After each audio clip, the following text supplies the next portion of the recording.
Hello, everybody. It is Saturday in Pittsburgh, Pennsylvania. My name is Adam Bittner, Assistant Sports Editor for Multimedia at the Pittsburgh Post-Gazette, joined once again by Brian Batko to recap day 3 of the NFL draft for the Steelers. Brian, we might even get your day 2 thoughts because I think when we had you on the live stream on Friday night, we got your Zach Frazier reactions, but not sure we got everything else from day 2 because you were busy working on the South side. But let's start with these day 3 guys, just because they're the headlines here at this point. Mason McCormick goes to the Steelers in the 6th round. He's a guard from South Dakota State. Lance Zierlein of NFL.com rates him as an average backup or special teamer. He's 6'4", 309. Surprisingly, his athleticism score among guards at the Combine was ranked 2nd. It was a 93, so that's what stood out about him.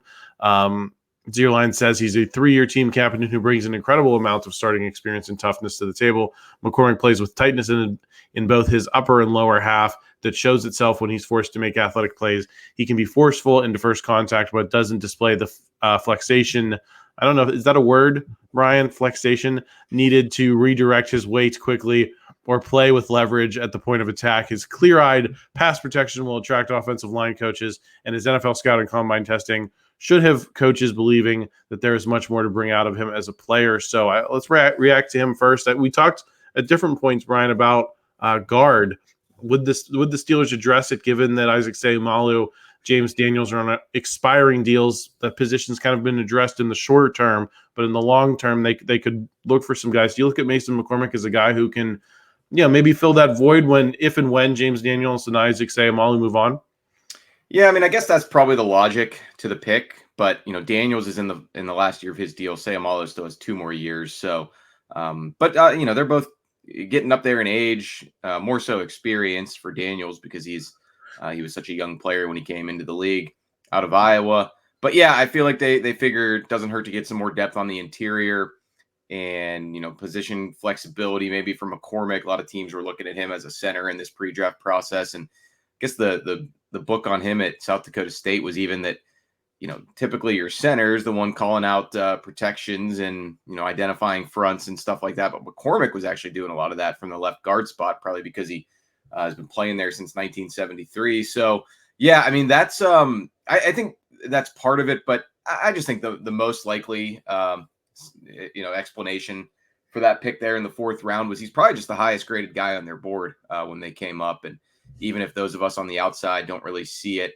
as, a position of need for them. And, if it were me, I probably would have been looking at more of a corner or a D lineman, which they sort of addressed later. But it was a strange pick to me in the moment. But I very much think McCormick can be a productive NFL player. And yes, probably gives them some peace of mind that he could be a starter as soon as, a season from now or earlier if something goes awry with Seumalo and Daniels. The only thing I'll say, though, about that, Adam, is like, okay, I think if you're looking at the Steelers O-line right now and you're like, all right, which guy would maybe play his way out of a job or maybe you don't feel as good about or maybe he's just not going to be here much longer, would be Daniels, and he's a right guard. Mason McCormick made all those starts at South Dakota State at left guard. So it's a little bit of a not ideal fit, but I'm sure they believe in his intangibles and willingness to move over to the other side if they need him to. I should correct myself. Mason McCormick was the 4th round pick, not the 6th round pick. He went pick 19. I think that athleticism score is, yeah. I think that athleticism score, Brian, is what stuck out to them, just given that's what they valued similarly in Troy Fautanu, right? Yeah, and they had McCormick down for a visit to the South Side as well. I mean, that's obviously a dead giveaway for the guys that they are familiar with and comfortable doing business with. I mean, Mike Tomlin kind of scoffed at how many questions we in the media asked them about those pre-draft visits on Monday. But come on, I mean, it ended up being yet again, 4 of their first 5, I think. And I guess in the end, the only ones who didn't were Ryan Watts, the final pick, and Roman Wilson. So yeah, right. Because Fautanu, Frazier, I mean, he was local, so he didn't count, but Payton, Wilson, McCormick, Logan Lee, they all came to the South Side for a pre-draft visit. So they're telegraphing a little bit. If you get on that list, they're probably going to get, bump. They're going to probably have you higher up on their board than you might think from the outside. Speaking of Logan Lee, he was the first of the 2 6th-round picks. Lance Zierlein has him as a candidate for the bottom of a roster or the practice squad. Woohoo! Not Congrats, real Logan. impressed with him. Yeah, his projection was round 7 or undrafted free agent.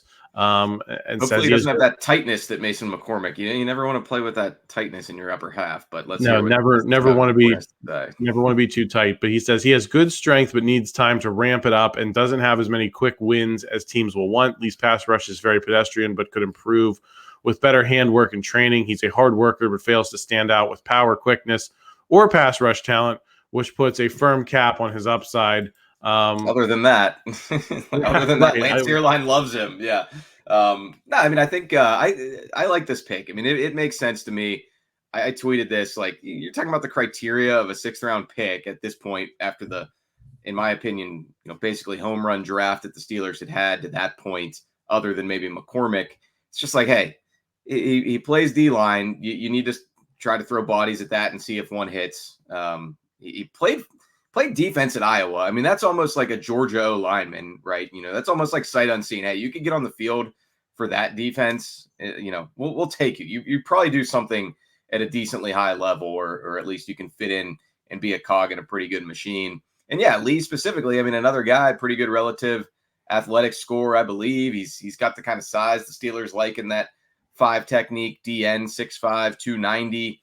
You're sort of just, and an interesting note about him, I had him on the PG big board at tight end. He was my number 5 tight end because he ran some routes and worked out for some teams doing that at Iowa's Pro Day. It's pretty clearly not in his future, but it just goes to show what kind of an athlete at that size some scouts think he is. And hey, it's a credit to him that he was willing to even do that, swallow his pride a little bit at the Iowa Pro Day and do a few offensive things, even though he wants to make his money on the defensive side of the ball. So yeah, I'm not trying to send Logan Lee to Canton or anything like that, but you're pretty much restarting the clock on the Isaiah Loudermilk pick with a different human being, more than likely, assuming Lee can come in here, compete, and win a job on the 53-man roster.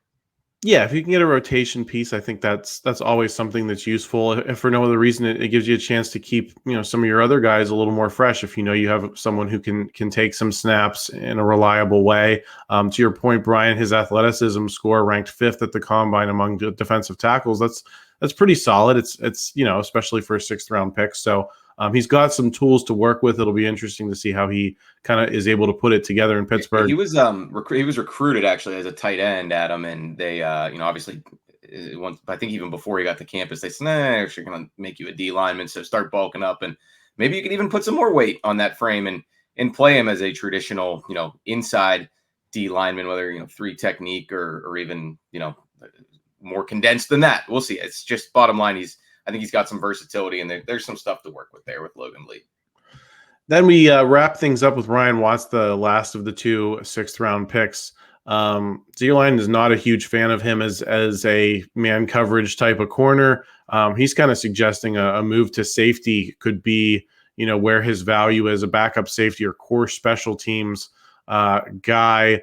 4.53 in the 40. But he has his athleticism, again, tested well. It tested better than his production and his total score. I think Zierlein has him 11th among cornerbacks in terms of his athletic testing scores. So are we sensing a theme here, Brian, in terms of they kind of liked the raw tools and then they can try to figure out how to coach the player?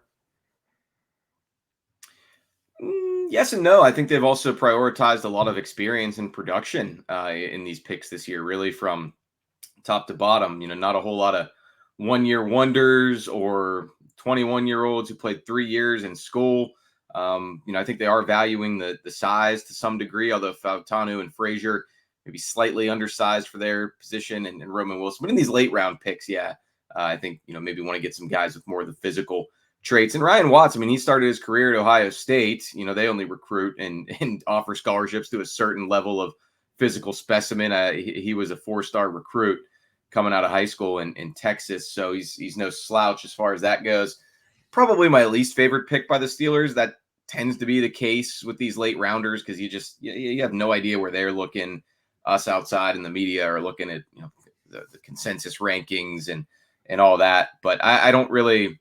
You've got these tall, long corners who are, are they athletic enough to play corner? Would you have to move them to safety to have any chance? Darius Rush, Corey Trice already in the mix.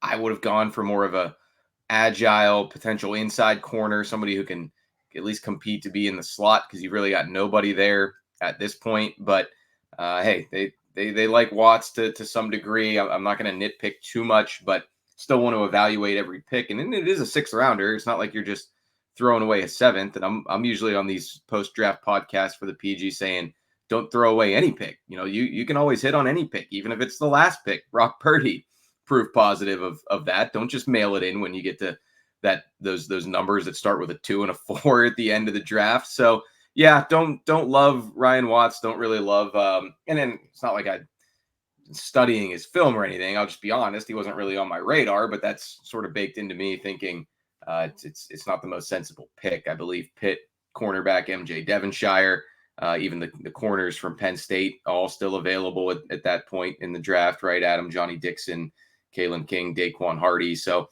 I think all those guys maybe had a little bit more versatility that the Steelers needed, but maybe Watts will be an all-pro guy a couple years from now, and we'll all be forgetting that I said this.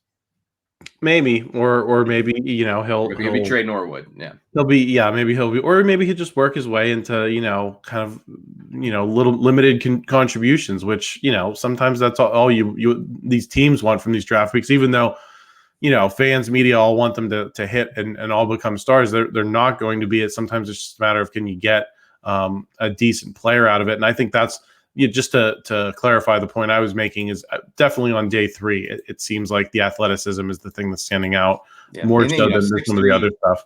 Yeah, what do you think? 6'3", 200, 4.5 40, run down, crack some heads on special teams.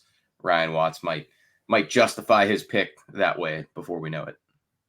Yeah. So I think, I think they have some things to work with. It's a question of whether they can coach them up and develop. And I think that's what's going to make, if this is going to be an all-time great draft for the Steelers and not just a good one that people feel good about from those top picks, it's going to be from these guys kind of working out, panning out, figuring things out at the NFL level. Brian, we got your thoughts on Zach Frazier last night, but I wanted to get your thoughts on Payton and Roman Wilson. The Wilson brigade here in Pittsburgh, between them and Russell Wilson. It sounds like you're a fan of the pick. I know we were on the stream last night. I know Jason Mackey was with me this morning, but I just wanted to give you a chance to sound off on that a little bit.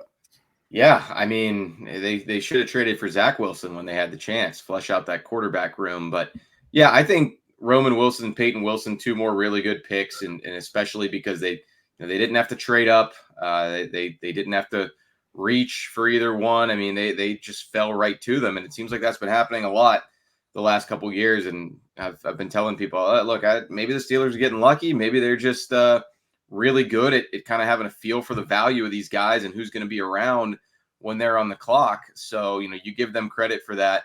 But if it is just serendipity, then, good for them. And we'll see. I mean, these guys still have to prove it. But right now on paper, getting Roman Wilson at 84 makes a ton of sense to me. Similar body type to Deontay Johnson. Can he be a similar player?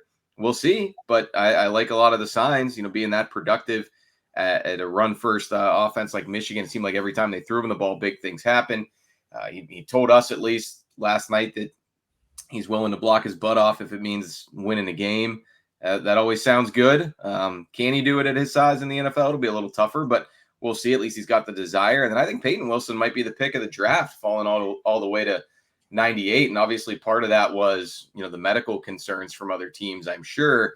Also another older guy. But to me, much like Darnell Washington a year ago, you just get to a certain point where the potential reward and his athleticism, production, leadership traits outweigh the risk of he might blow out his knee and never play an NFL game. So I think it's a great move by the Steelers, who need more talent at inside linebacker. I'm not going to count on anything from Cole Holcomb this upcoming season. And Elandon Roberts is a guy who's probably in the final stages of his NFL career, as well as he played last year. So good on them for being patient, getting Peyton Wilson, who they obviously did their due diligence on with that pre-draft visit. I'm sure a lot of medical checks were done, and he passed enough for the Steelers. So he could help them right away. And, who cares if he makes it to a second contract, if he gives you a high level of play as a third round pick for a few years.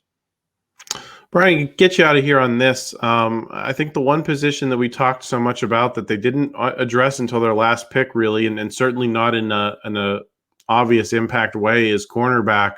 A conversation we've had is what's the Steelers' level of belief in the Darius Rushes and Corey Trices of the world.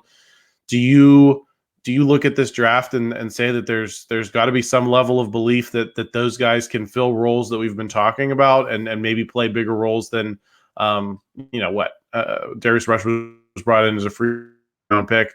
Do you think that they believe they're going to outplay those labels to some extent? Maybe, but also I made this point to Carter in one of our recent podcasts. I just don't think they value the slot corner position all that much. And, maybe Ryan Watts can play outside corner in the NFL for them. And at which point, it would become sort of adding to that inside corner mix after letting Chandon Sullivan walk and releasing Patrick Peterson, the two guys who sort of had to fill in that role for Cam Sutton the year before, who had to fill in that role for Mike Hilton the year before, and Arthur Millette was around as well, part of that revolving door. So I just think they don't really prioritize spending a lot of salary cap, compensation or draft capital on that position. I can remember years past where we're kind of sitting here having this same talk, and it was basically like, why didn't they go get I think Sean Wade from Ohio State was one of those guys a couple of years ago, or Darius Washington from TCU, Clark Phillips III from Utah. I think that was last year. It's just, it always sounds good on paper and it makes sense from afar, but I guess the Steelers are just kind of like, hey, in this defense, we've got, so many game changers elsewhere.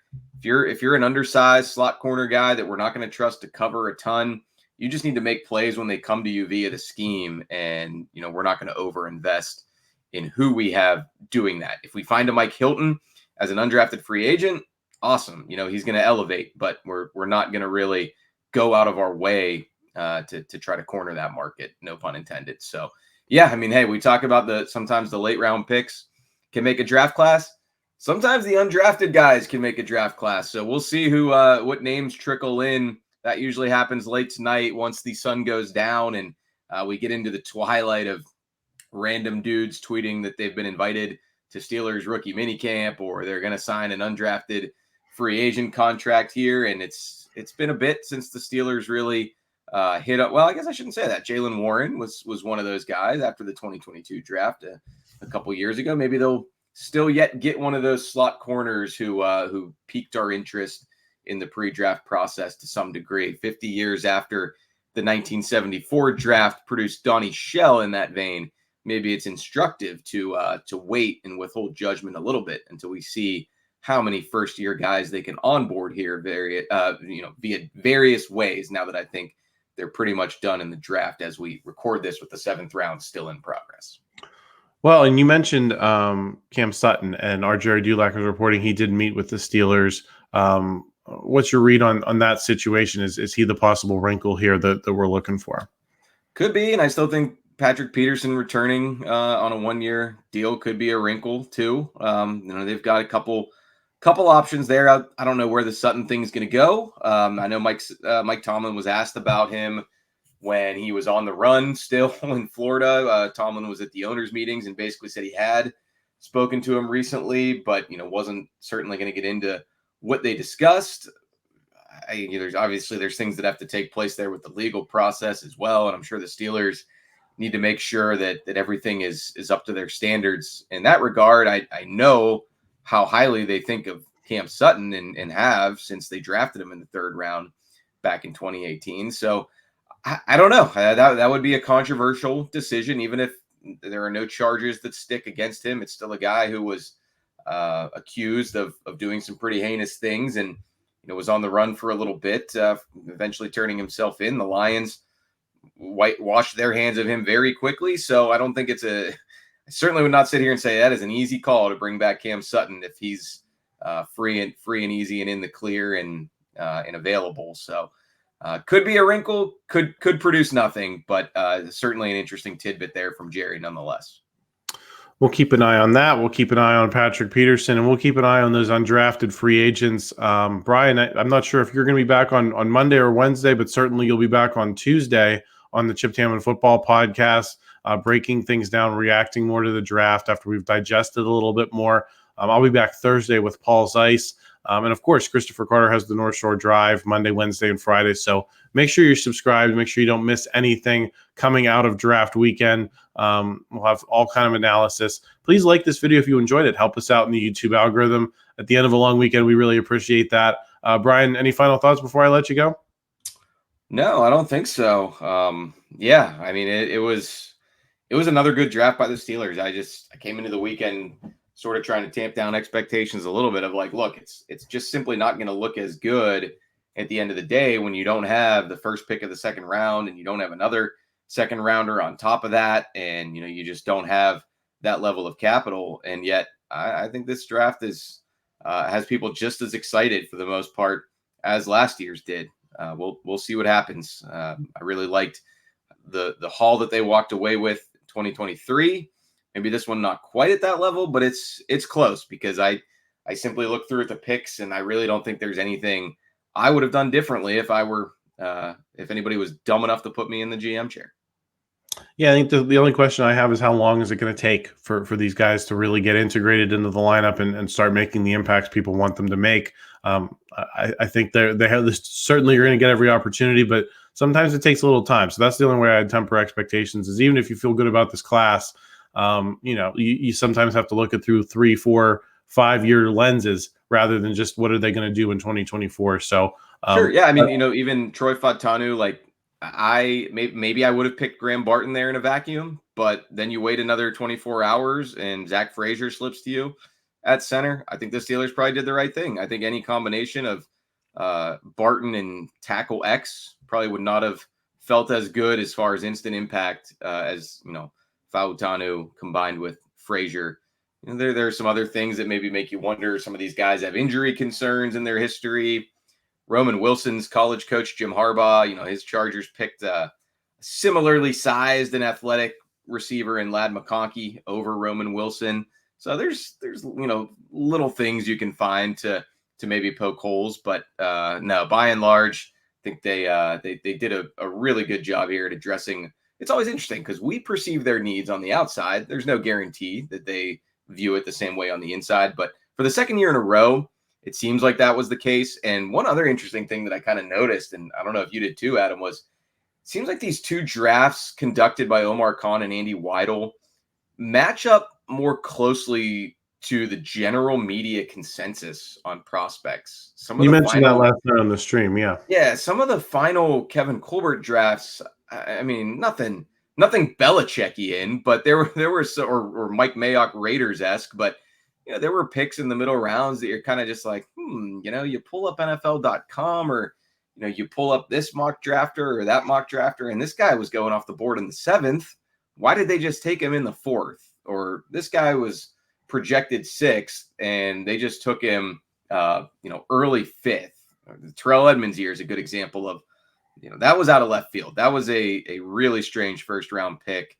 Obviously it's a small sample size now with 2 drafts in the new regime, but that's probably a big part of the reason why all of us are liking these drafts is that they happen to match up with the scouting reports, ratings, rankings, and grades that we consume voraciously from January until the end of April.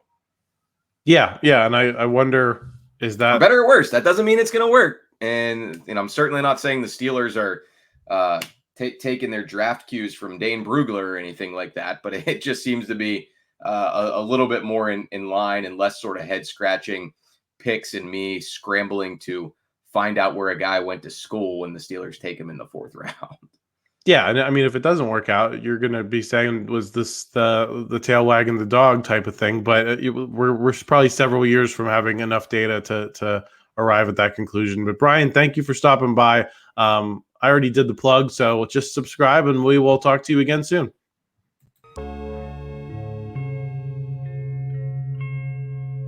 Thank you for checking out this content from Post-Gazette Sports. If you watch this video on YouTube, please like the video and subscribe to our channel.